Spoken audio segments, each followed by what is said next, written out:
Hey friends, I'm here with my colleague and friend Emily Allen. We actually went to Seattle University together, and she's been in the real estate industry since 2003. She's really professional, and I'd love for you to get to know her. So what are some of the things a property owner should look at or consider when thinking about, should I sell my home? Should I rent it out? Should I hold on to it? What are some of the things you go through with them to help them figure that out? Well, I definitely go through a CMA. Okay. What's a CMA? For those of us that don't know, what's a CMA? Current market analysis. Okay. That goes through different properties, what's sold, what's pending, what's active, everything else in between, just to see like what's the right price for them.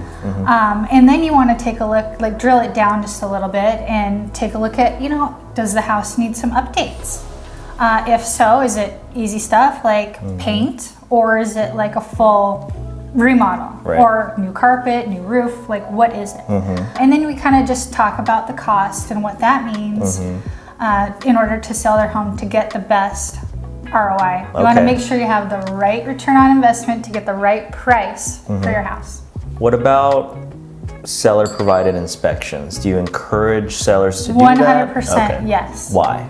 Why? Because it's less wear and tear on the house. If you do a sewer scope, that's going to be done multiple times. If you have an inspector, they're going to be going into the crawl space and doing X, Y, and Z with the house.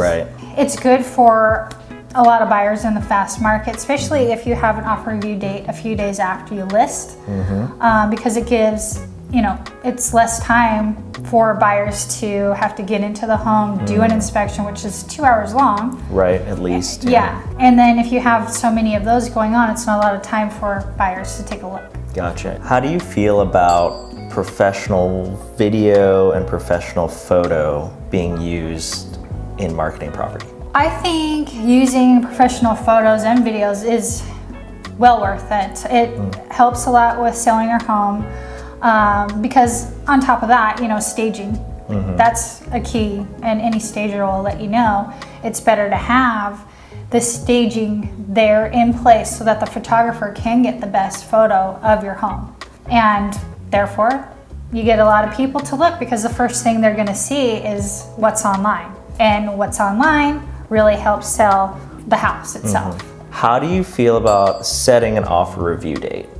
I think it's well worth it in this market, simply because it drives a lot more energy and buyers towards that date. Like so the urgency. Yep, everybody wants to get in there, take a look, make sure everything is done prior to that offer review date.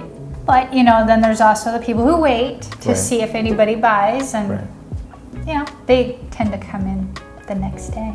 Gotcha. So one last question for you. If you could share one little secret, like in your experience in the industry, what's one little thing that you can do to help a seller that, other people might not do or might not know how to do? Whether it's a negotiating tactic, or it's a way to prepare the house, or a way to prepare your seller to set them up for success.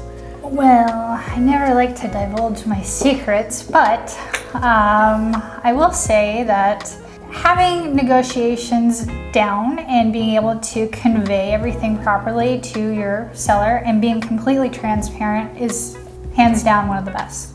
The secret is transparency and honesty. Why? If you're honest and you do a really good job, you'll stick out like a sore thumb. Yes. Because there's a really low barrier to entry into our industry. So it's important that you associate yourself with someone that's really good at their job and very professional that you can trust, because this is a huge transaction. So thanks for taking the time to talk to the people out there. If you want to contact Emily, we'll put her contact information right here. Thanks for watching. Cool. King 5 News. Well, that was easy.